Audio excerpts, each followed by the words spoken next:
بسم اللہ الرحمن الرحیم۔ آج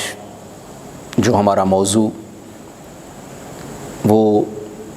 گھریلو ناچاکی اور گھر میں لڑائی جھگڑا، فساد، بچوں میں، بیوی شوہر میں،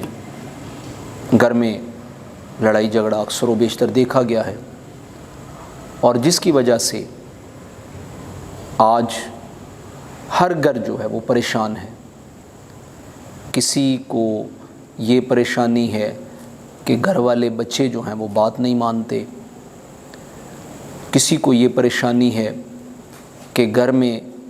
جو ہے وہ فساد ہے، بیوی جو ہے وہ اچھے انداز میں بات نہیں کرتی، بیوی کی جو ہے وہ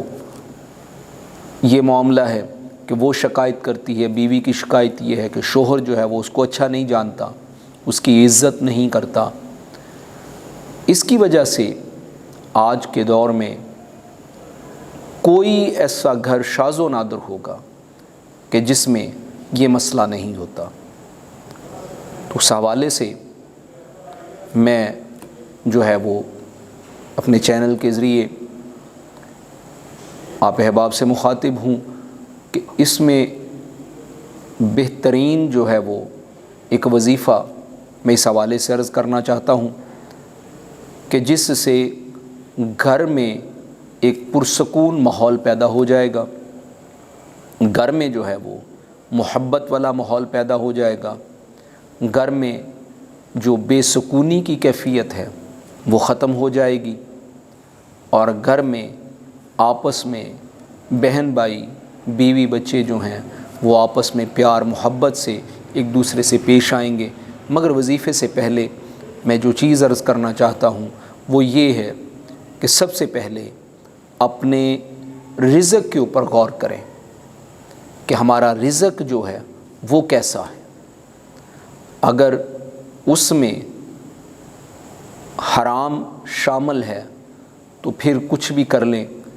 پھر اس کا رزلٹ نہیں ملتا، کیونکہ آقا علیہ الصلوۃ والسلام نے ارشاد فرمایا کہ حرام لقمہ جو ہے، شراب جو ہے، اس کا اثر 40 دن تک جسم میں موجود رہتا ہے، اور 40 دن تک اس کی عبادت، اس کی ریاضت، اس کے اذکار، اس کے روزے اور دیگر عبادات جو ہیں وہ ایک گھونٹ شراب اگر پی لیا یا استعمال کر لیا تو 40 دن تک اس کی عبادت ہی قبول نہیں۔ تو جب اس کی عبادت، اس کی نماز، اس کی کوئی چیز قبول نہیں تو پھر ذکر و اذکار جو ہیں وہ فائدہ نہیں دیتے۔ پھر دوسری چیز جو ہے وہ رشوت کا پیسہ جو ہے، کیونکہ آقا علیہ الصلوۃ والسلام نے ارشاد فرمایا کہ رشوت لینے والا، دینے والا دونوں جو ہیں وہ جہنمی ہیں،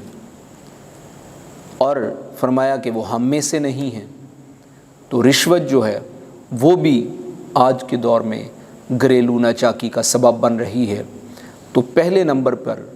اپنے رزق کو پاک کریں، رزق کو طیب اور طاہر کریں، حلال کمائیں،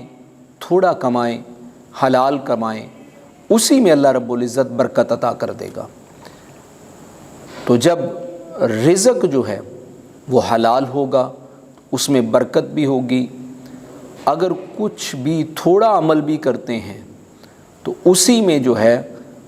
وہ گھر میں راحت بھی آ جائے گی، گھر میں برکت بھی آ جائے گی، گھر میں سکون بھی آ جائے گا، گھر میں الفت بھی آ جائے گی، پیار محبت بھی آ جائے گا۔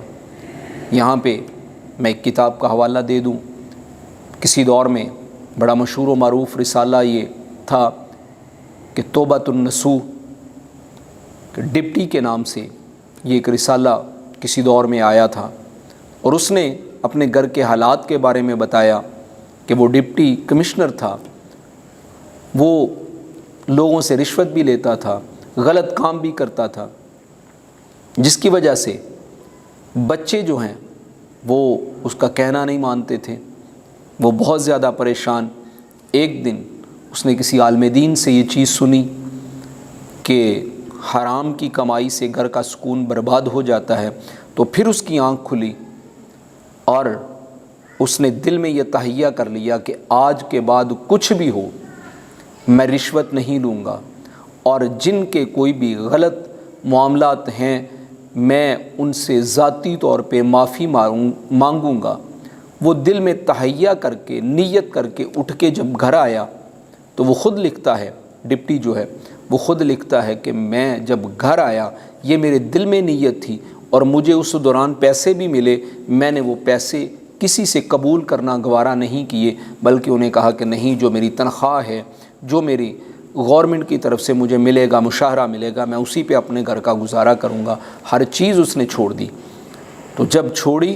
تو وہ کہتا ہے کہ مجھے پھر کوئی عمل کرنے کی ضرورت نہیں پڑی، جب میں یہ نیت کر کے توبہ کر کے اپنے دل میں پکا ارادہ کر کے مصمم ارادہ کر کے جب میں گھر لوٹا تو وہی بچے، وہی میری بیوی، وہی گھر والے افراد تھے کہ جو آپس میں لڑ رہے تھے، جھگڑ رہے تھے۔ میں نے جتنا گھر کا مال تھا جو رشوت کی کمائی سے میں نے بنایا وہ سارا کا سارا صدقہ و خیرات کر دیا۔ تو جب وہ نکال دیا گھر سے تو گھر سے ساری کی ساری نحوستیں جو وہ نکل گئی، اور نحوستیں جب نکلی تو اس کی وجہ سے گھر میں سکون آ گیا۔ وہ کہتا ہے کہ مجھے کوئی بھی عمل میں نے کیا ہی نہیں،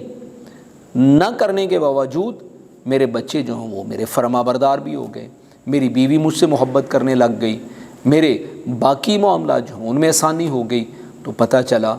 کہ یہ رشوت جو ہے یا 2 نمبر کا مال جو ہے وہ حرام مال جو ہے وہ برکت بھی ختم کر دیتا ہے، اور فتنہ بھی اس سے پیدا ہوتا ہے، فساد بھی پیدا ہوتا ہے۔ تو لہٰذا سب سے پہلے ان چیزوں سے اجتناب کریں، اور اس کے ساتھ ایک چھوٹا سا وظیفہ ہے، اس کو اگر آپ کریں گے تو اس سے یہ فائدہ ہوگا کہ گھر میں آپس میں پیار محبت آ جائے گا۔ اور یہ اللہ کا نام جو ہے، یہ وظیفہ ہے کہ یا ودودو اگر 313 مرتبہ پڑھ کر گھر میں جو نمک ہے اس کے اوپر دم کر لیا جائے، اور وہی نمک جو ہے وہ ہنڈیا میں ڈالا جائے، تو اس نمک کی برکت کی وجہ سے، اس نام کی برکت کی وجہ سے، اس اللہ کے نام کی برکت کی وجہ سے گھر میں سکون آ جائے گا، راحت آ جائے گی، گھر میں الفت پیدا ہو جائے گی، آپس میں جو ہیں وہ احباب پیار محبت سے ایک دوسرے کے ساتھ پیش آنا شروع ہو جائیں گے، گھر میں جو لڑائیاں وغیرہ ہیں وہ ختم ہو جائیں گی۔ تو یہ ایک بہترین وظیفہ ہے۔ مگر پھر بھی اگر کوئی احباب اس معاملے میں پریشان ہوں یا کوئی ایسا معاملہ ہو تو اس کے لیے نیچے نمبر موجود ہوگا، اس نمبر پر جو ہے وہ رابطہ کر لیں، تو انشاءاللہ العزیز اللہ رب العزت کے کرم سے، اللہ رب العزت کے فضل سے اب کے معاملات جو ہیں وہ ان میں آسانیاں پیدا ہو جائیں گی۔ تو اس ورد کو اجازت ہے کیا جائے، مگر اس سے پہلے اور آخر پر 11 مرتبہ درود پاک جو ہے وہ پڑھا جائے، اور اس کے درمیان جو ہے وہ یا ودودو دم کر کے 313 مرتبہ پڑھ کر نمک کے اوپر دم کر لیں، تھوڑا سا نمک اپنے پاس رکھ لیں، اس کے اوپر دم کریں، اور وہ نمک جو ہے وہ اپنے باقی نمک میں جو ہے وہ ڈال دیں۔ تو اس سے جب یہ کریں گے تو گھر میں جو ہے وہ سکون آ جائے گا، راحت آ جائے گی، الفت آ جائے گی، جو جھگڑا فساد کی کیفیت گھر میں ہوتی ہے وہ انشاءاللہ العزیز ختم ہو جائے گی۔ اللہ رب العزت کے حضور التجا ہے کہ اللہ رب العزت ہمارے گھروں میں راحت اور سکون عطا فرمائے، اور ہر قسم کے فتنہ و فساد سے ہمیں محفوظ فرمائے، آمین۔